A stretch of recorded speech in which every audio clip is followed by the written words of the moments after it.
विधवा बहू का फैसला। महक की शादी रोहन से होती है।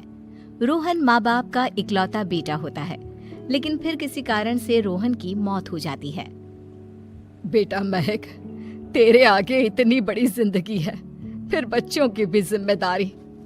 तू कोई काम कर ले। मैं तो कहती हूँ रोहन के ऑफिस में ही बात कर ले, शायद तेरे लिए कोई काम निकल आए। हाँ माँ जी, मैं भी यही सोच रही थी, लेकिन कैसे बात करूं, किससे बात करूं, कुछ समझ में नहीं आ रहा। अब वो क्या नाम था रोहन का जो दोस्त हुआ करता था, पहले तो बड़ा आता था हमारे घर। राकेश की बात कर रहे हैं? पर वो तो रोहन के बाद से कभी आया ही नहीं, पता नहीं कहाँ है वो। आया था, एक नहीं कई बार आया था, लेकिन मैंने बाहर से ही भेज दिया। घर के अंदर झांकता रहता था, मुझे ठीक नहीं लगा। अरे आपको तो पता नहीं क्या ठीक लगता है और क्या नहीं। उसका नंबर है मेरे पास, मैं आज ही फोन करती हूँ। सास राकेश को फोन लगाती है और शाम को घर आने का न्योता दे देती है। अरे आंटी, ओहो भाग्य हमारे कि आपने घर बुलाया। मैं तो कई बार आया, लास्ट टाइम तो अंकल से मुलाकात भी हो गई थी। हाँ, वो हम लोगों को निकलना था ना कहीं उस वक्त। अरे छोड़ो ना बेटा, बोलो क्या लोगे? आपकी बहू। क्या बकवास कर रहे हो राकेश? अरे मेरा मतलब ये है कि आपकी बहू कहाँ है? भाभी जी के हाथ की चाय की बस एक प्याली मिल जाती तो। महक चाय लेकर आती है, लेकिन वो जैसे ही राकेश की ओर देखती है, उसे राकेश पसंद नहीं आता। वो अंदर जाने को होती है कि अरे भाभी जी कहाँ जा रही हैं? बैठिए तो सबके साथ। जी नहीं, बच्चों को खाना खिला रही हूँ, आप माँ जी से बात करें ना। अंदर जाने के बाद सास कहती है, अरे बेटा राकेश, वो क्या है ना, वैसे तो तेरे अंकल जी की पेंशन आती है, साथ ही ऊपर 2 मंजिल मकान से किराया भी, तो हम लोगों का तो अच्छा चल जाता है। लेकिन महक, उनकी चिंता आप न करें आंटी, आदेश दें बस आप तो। देखो भाग्यवान, रहने दो, कोई बात नहीं, मैनेज हो जाएगा। अरे क्या मैनेज हो जाएगा अंकल, हमें भी बता दें। आप चुप रहिए जी। अब वो क्या है ना राकेश, तुझे तो पता है कि रोहन के 2 बच्चे हैं, उनकी पढ़ाई लिखाई का खर्चा बहुत है। हम ये चाह रहे थे कि रोहन के ऑफिस में महक को भी अगर कोई काम मिल जाता तो। क्यों नहीं आंटी जी, मैं हूं ना, मैं बात कर लेता हूँ। वैसे तो आप हाँ ही समझिए। महक भाभी को बोल देना कि कल तैयार रहें मेरे साथ ऑफिस चलने के लिए। मैं मालिकों से मिलवा दूंगा उन्हें। महक अंदर से सब सुन रही थी। अच्छा आंटी जी, तो चलता हूँ, कल आ जाऊंगा। अच्छा भाभी जी, तैयार रहिएगा कल। राकेश तो चला जाता है, लेकिन ससुर सास पर बरस पड़ते हैं। मुझे ये आदमी एक पैसे का पसंद नहीं है। तुम इसे बोल दो कि हमें कहीं नहीं करवानी बहू से कोई नौकरी। अरे क्यों नहीं करवानी? सारा पैसा मैं इसके बच्चे और इसी पर उड़ा दूंगी, तो मेरी बेटी को क्या दूंगी? जरूरत क्या है तुम्हारी बेटी को तुम्हारे पैसे की? अरे वो तो पहले ही बड़े पैसे वाले घर की बहू है। अपनी बहू की सोचो जो अब तुम्हारी बेटी जैसी है। बच्चे रोहन की आखिरी निशानी है। अरे अपना भाषण अपने पास रखो। सारा दिन घर पर बैठी रोटियां तोड़ेगी, तो काम करे ना कुछ बाहर जाकर। बहू सब सुन रही होती है।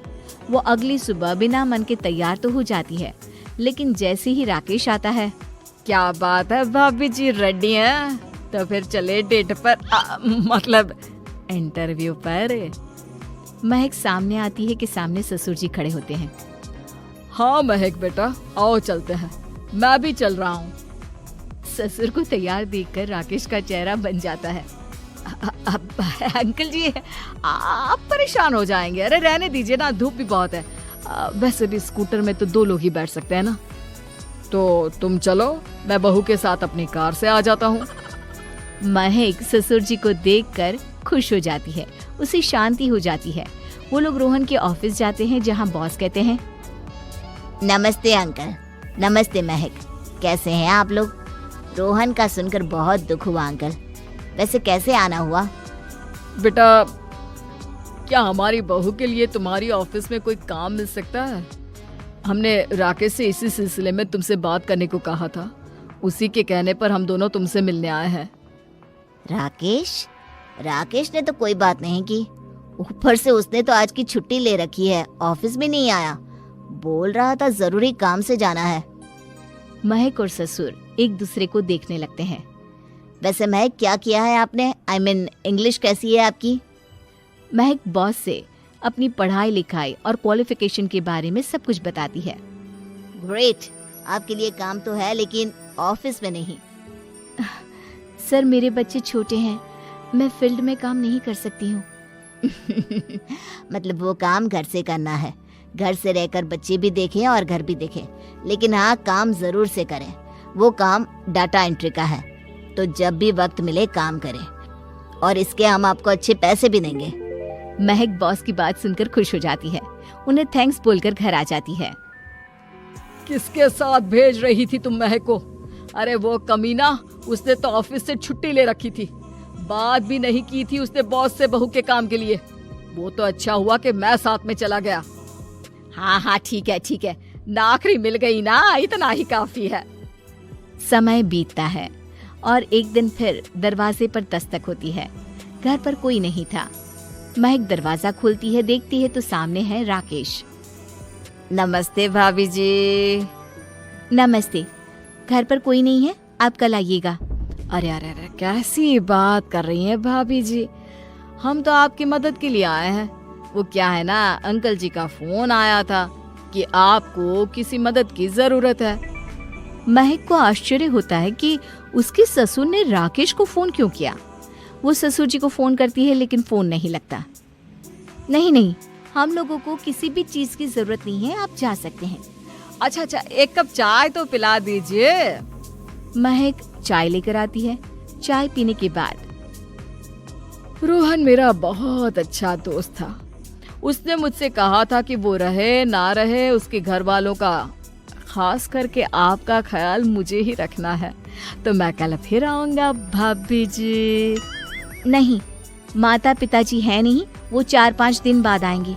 आप उन लोगों के आने के बाद ही आइएगा। मुझे ये सब ठीक नहीं लगता। अरे छोड़िए ना भाभी जी, लोगों का तो काम है कहना। मेरा मतलब है वो तो बोलते ही रहेंगे। आता हूँ मैं कल। महक को अब गुस्सा आ जाता है। हमेशा शांत और मधुर बोलने वाली महक पहली बार जिंदगी में फैसला लेती है, और फैसला होता है राकेश को सबक सिखाने का। बड़े बेशर्म हैं आप। किसने कहा आपको कि आप आए? अरे भैया, साफ साफ बोला ना कि नहीं जरूरत है किसी की मदद की। मैं अकेले सक्षम हूँ अपना घर संभालने के लिए। आज आखिरी बार बोल रही हूँ, इस घर की तरफ आंख उठाकर भी देखा ना तो देख लेना, वरना पुलिस के हवाले कर दूंगी। निकलो यहाँ से, या धक्के मार कर निकालूं। पुलिस का नाम सुनते ही राकेश वहाँ से 9-2-11 हो जाता है, और महक को अपने फैसले पर गर्व होता है।